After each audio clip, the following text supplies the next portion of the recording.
저는 그때 일을 아직도 생생히 기억합니다. 1974년 여름 서울 외곽 망우리 공동묘지에서 일어난 그 끔찍한 사건 말입니다. 시간이 흘러도 그 기억은 제 마음속에서 지워지지 않습니다. 마치 그 하얀 뱀의 저주가 저에게까지 스며든 것처럼요.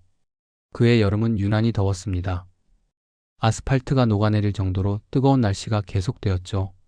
그런 무더위 속에서도 공사는 계속되었습니다.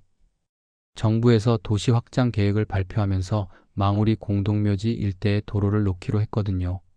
죽은 자들이 누워있던 그 신성한 땅 위로 산 자들이 지나다닐 길을 만든다는 거였습니다. 당시 사람들은 이렇게 말했습니다. 죽은 자보다 산 자가 먼저야. 개발이 우선이지 무슨 미신을 믿고 있어? 귀신이 밥 먹여주냐? 길 하나 뚫으면 얼마나 많은 사람이 편해지는데. 그런 분위기였습니다. 전통과 죽음의 공간을 함부로 다루는 것에 대한 경외심 같은 건 찾아볼 수 없었죠.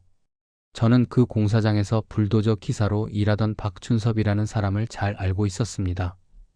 45살의 건장한 사나이로 키가 크고 어깨가 넓은 전형적인 노동자 체격이었죠. 그는 무덤을 파헤치는 일을 아무렇지도 않게 해치우는 사람이었습니다. 하루에 수십 기의 무덤을 밀어버리면서도 태연했어요. 다른 인부들이 불안해하며 이런 말을 할 때면요. 이렇게 무덤을 함부로 파헤치면 탈이 나는 거 아니야? 조상들이 화를 내실 텐데. 박춘섭은 항상 이렇게 대답했습니다. 귀신은 죽은 놈이 아니라 살아있는 놈이야. 죽은 놈이 뭘 어떻게 하겠어? 우리가 무서워해야 할 건 저승사자가 아니라 세무서 직원이지. 그러면서 크게 웃곤 했어요. 동료들도 그의 말에 웃으며 불안감을 달랬습니다. 박춘섭은 그런 사람이었어요. 현실적이고 용감하고 미신 같은 건 전혀 믿지 않는 사람이었죠. 그런데 그날 운명이 바뀌는 그 순간이 왔습니다. 7월 15일 오후 2시쯤이었습니다. 햇빛이 뜨겁게 내리쬐는 가운데 공사가 한창이었어요. 박춘섭은 평소처럼 불도저를 몰고 있었습니다. 그런데 한 그루 소나무 뿌리 아래를 파헤치던 중에 무언가 움직이는 것이 보였어요. 하얀 뱀 한 마리가 나타났습니다. 그 뱀은 신기하게도 온몸이 새하얀색이었습니다. 마치 달빛을 받은 비단처럼 아름답게 빛났어요. 크기는 성인 남자의 팔뚝 정도였고 몸 길이는 2미터가 넘어 보였습니다. 평범한 뱀이 아니었어요. 그 하얀 비늘들이 햇빛에 반사되어 영롱하게 빛나는 모습은 마치 신령한 존재 같았습니다. 하지만 박춘섭은 그 아름다움을 알아보지 못했습니다. 뭐야, 이 큰 뱀은? 그는 불도저의 속도를 늦추지 않았습니다. 오히려 방향을 바꿔서 뱀을 향해 돌진했어요. 아마도 위험하다고 생각했을 겁니다. 굴러가는 불도저가 그 하얀 뱀을 깔아 죽였습니다. 그 순간 박춘섭은 뱀과 눈이 마주쳤다고 나중에 말했습니다. 죽어가는 뱀의 눈에서 무언가 서늘한 기운이 느껴졌다고 했어요. 마치 그 뱀이 자신을 똑똑히 기억하고 있는 것 같았다고요. 그리고 그 눈빛에서 분노와 원망이 느껴졌다고 했습니다. 그때 등골이 서늘해졌어. 뱀이 나를 저주하는 것 같은 느낌이었다고. 박춘섭은 나중에 그렇게 털어놓았습니다. 동료들은 대수롭지 않게 넘겼습니다. 뱀 하나 죽인 게 뭐 대수야? 공사장에서 벌레 하나 죽이는 게 어디 처음이야? 하지만 현장에서 오래 일한 김만수 할아버지는 달랐습니다.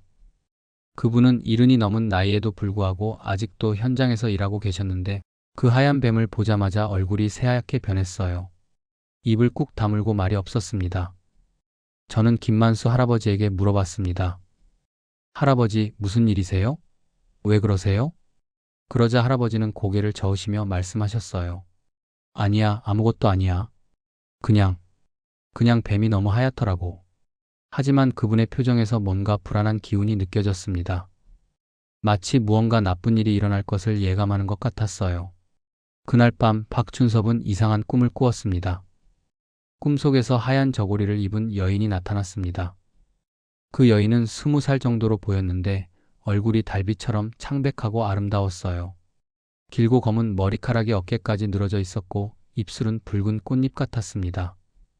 하지만 그 여인은 죽은 뱀을 품에 안고 흐느끼고 있었어요. 하얀 뱀의 목에는 불도저 바퀴에 짓눌린 상처가 선명하게 남아 있었습니다. 피가 흘러내리고 있었죠.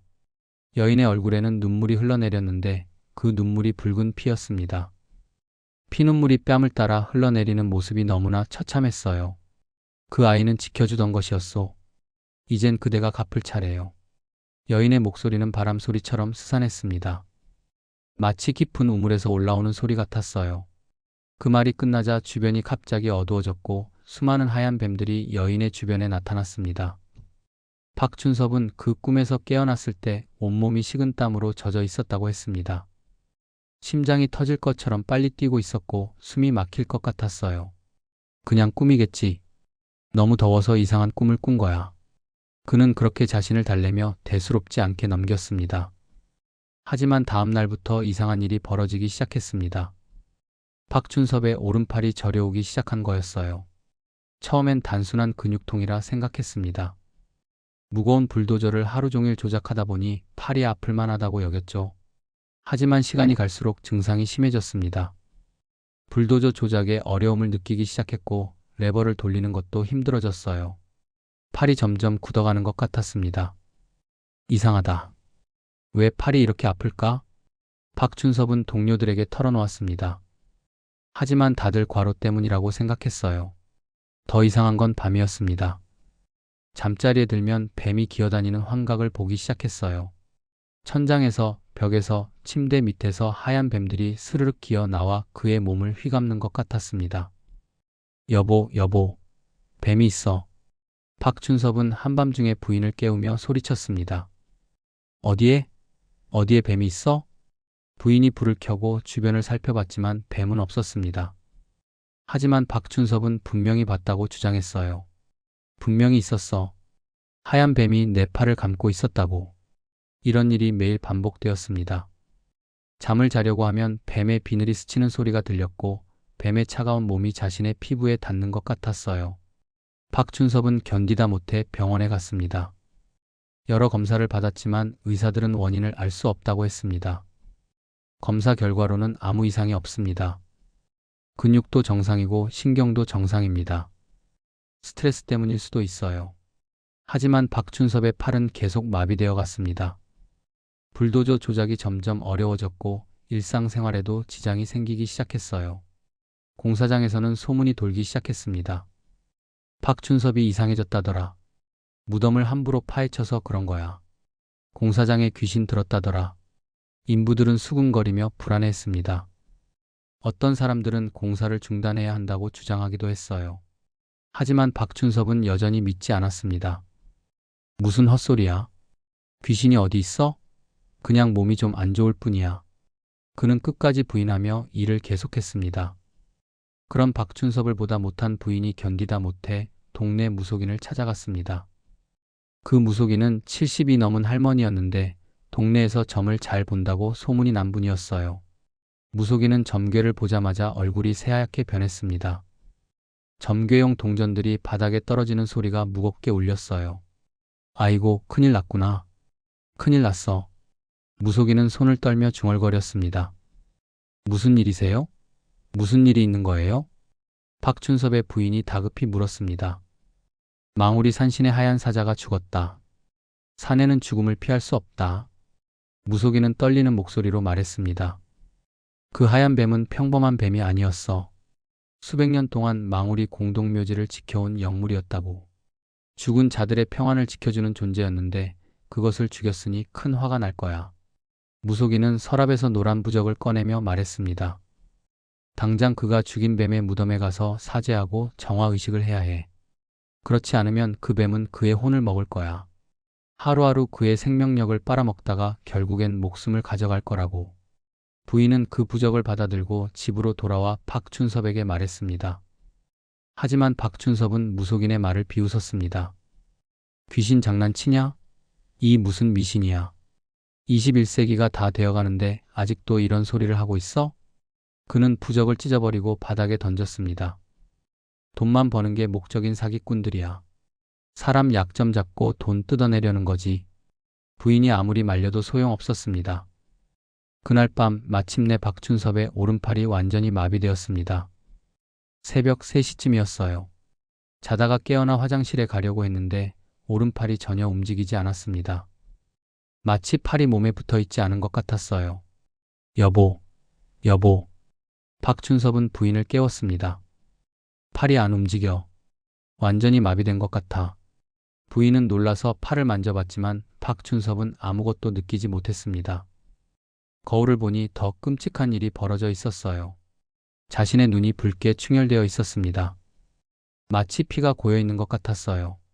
그리고 목에는 뱀의 비늘처럼 하얀 반점이 퍼지기 시작했습니다. 처음엔 작은 점 몇 개였는데 시간이 지날수록 점점 커지고 많아졌어요. 마치 뱀의 허물처럼 하얀 무늬가 목을 감싸고 있었습니다. 이게 뭐야? 이게 도대체 뭐야? 박춘섭은 거울을 보며 소리쳤습니다. 그 순간 창밖에 무언가 기어가는 하얀 실루엣이 비쳤습니다.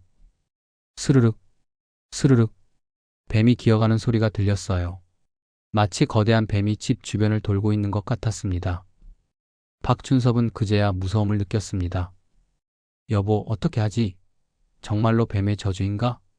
절박해진 부인이 다시 무속인을 찾아갔습니다. 제발 도와주세요. 남편이 죽을 것 같아요. 무속인은 고개를 저었습니다. 이미 늦었어. 하지만 마지막 기회가 있긴 해. 내가 직접 가서 퇴원이식을 해볼게. 성공할 확률은 낮지만 해보자. 그날 밤 무속인과 부인은 공사장으로 찾아왔습니다. 박춘섭도 함께 갔어요. 오른팔은 완전히 마비되었지만 걸을 수는 있었거든요. 세 사람은 밤중에 백사가 죽은 자리에 제단을 차렸습니다. 촛불을 켜고 과일과 술을 올린 다음 향을 피웠어요. 달빛이 제단을 비추고 있었는데 분위기가 너무나 을씨년스러웠습니다. 무속인이 북을 꺼내들고 두드리기 시작했습니다. 원혼이여, 이승에서 한을 풀고 저승으로 가시오. 무속인의 목소리가 밤 공기를 가르며 울렸습니다. 이 남자가 무지해서 저지른 일이니 용서하시오. 그는 당신의 소중함을 몰랐을 뿐이니까. 푹 소리가 점점 빨라졌습니다.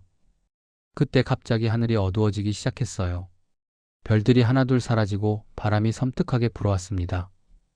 촛불이 꺼질 듯 흔들렸고 주변 온도가 갑자기 떨어졌어요. 온다. 온다. 무속인이 중얼거렸습니다. 그리고 나타났습니다. 하얀 뱀의 형상을 한 검은 연기가 땅에서 솟아올랐어요. 그 연기는 박춘섭의 주변을 돌기 시작했습니다. 마치 거대한 뱀이 먹이를 감싸는 것 같았어요. 악, 악. 박춘섭은 절규하며 바닥에 쓰러졌습니다. 그의 몸은 마치 보이지 않는 뱀에게 감긴 것처럼 비틀렸어요. 얼굴은 새파랗게 변했고 입에서는 거품이 나왔습니다. 더 세게, 더 세게 쳐. 부인이 소리쳤습니다. 무속인은 더 세게 북을 두드리며 주문을 외쳤습니다. 떠나시오. 이승을 떠나시오. 하지만 검은 연기는 더욱 짙어졌습니다.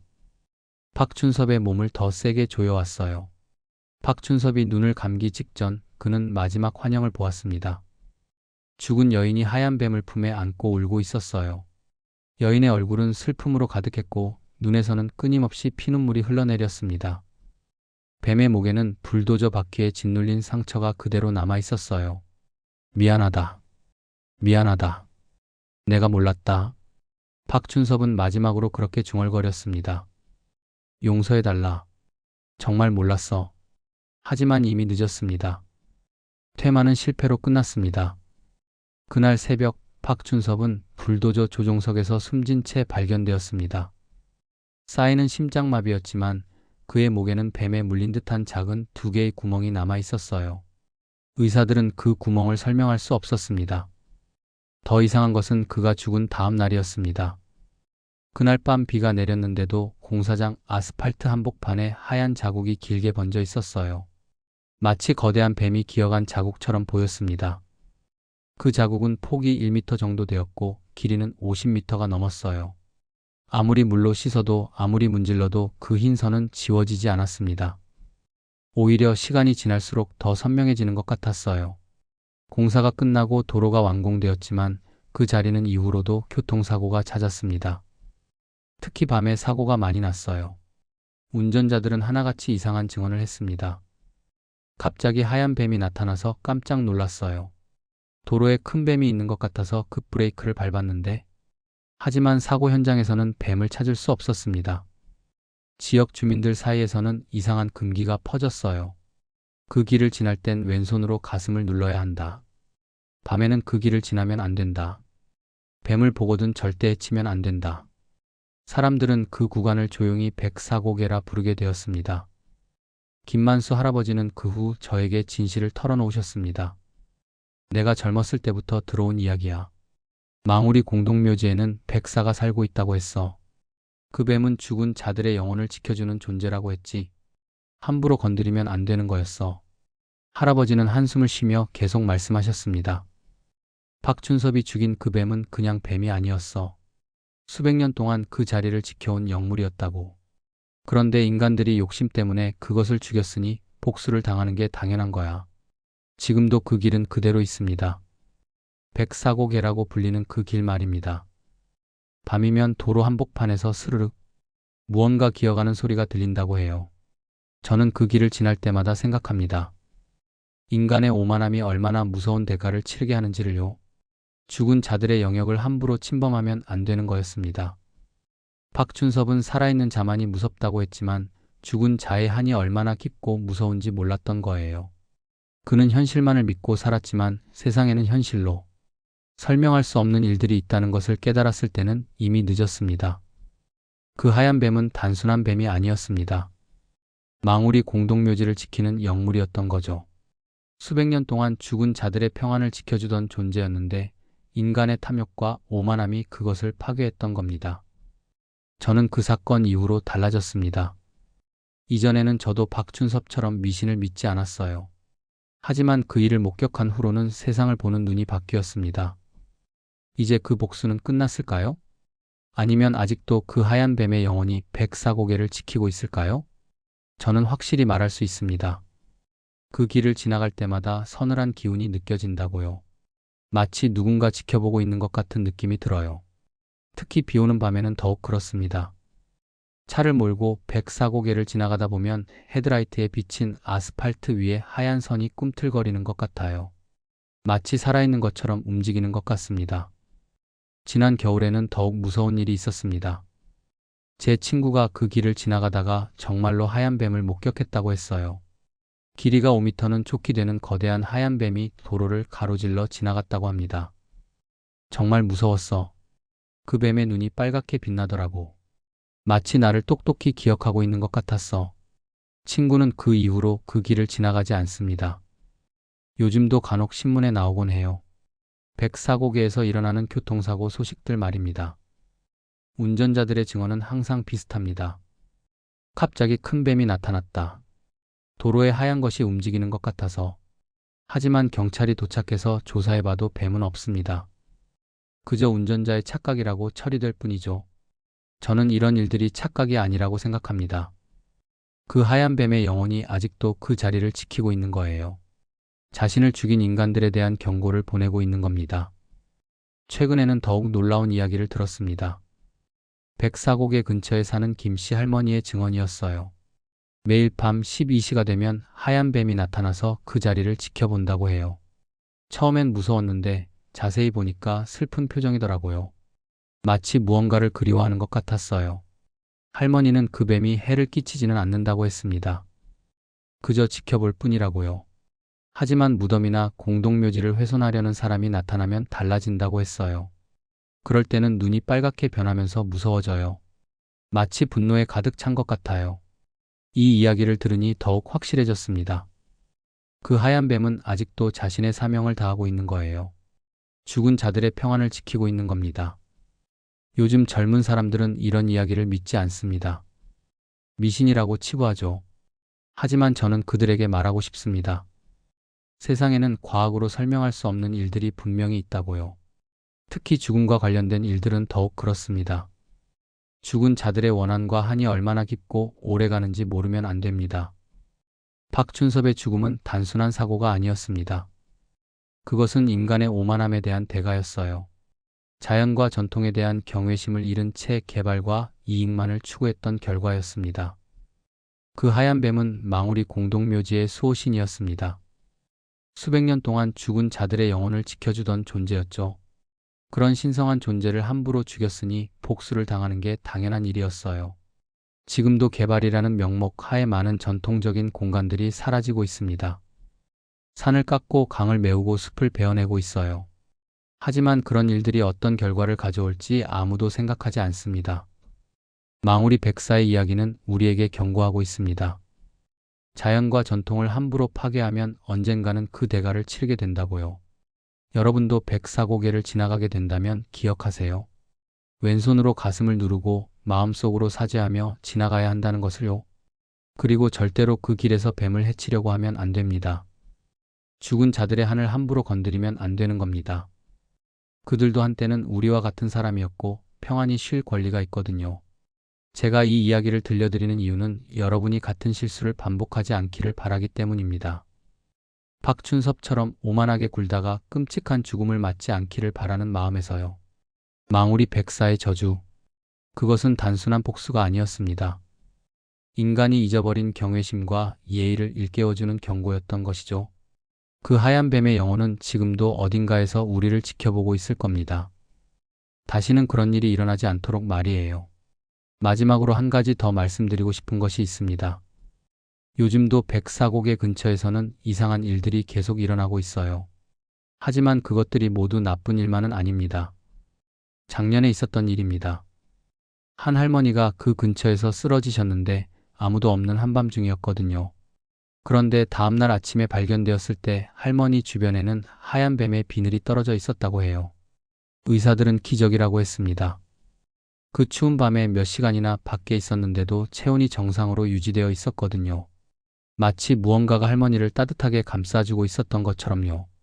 이런 이야기를 들으면 그 하얀 뱀이 단순히 복수만 하는 존재는 아니라는 생각이 듭니다. 선량한 사람들은 보호해주는 것 같아요. 진정으로 죽은 자들을 위하는 마음이 있다면 말이죠. 결국 그 하얀 뱀이 원하는 것은 단순합니다. 죽은 자들에 대한 예의와 존중이에요. 그것만 지켜준다면 해를 끼치지 않을 겁니다. 하지만 박춘섭처럼 오만하고 무례하게 군다면 그때는 무서운 복수가 기다리고 있을 거예요. 이제 제 이야기는 여기서 끝입니다. 하지만 망우리 백사의 이야기는 아직 끝나지 않았어요. 그 하얀 뱀은 지금도 어딘가에서 우리를 지켜보고 있습니다. 여러분도 언젠가 그 길을 지나가게 된다면 제 이야기를 기억해 주세요. 그리고 죽은 자들에 대한 예의를 잊지 마세요. 그것이 우리가 평안하게 살 수 있는 유일한 방법이니까요. 시청해 주셔서 감사합니다.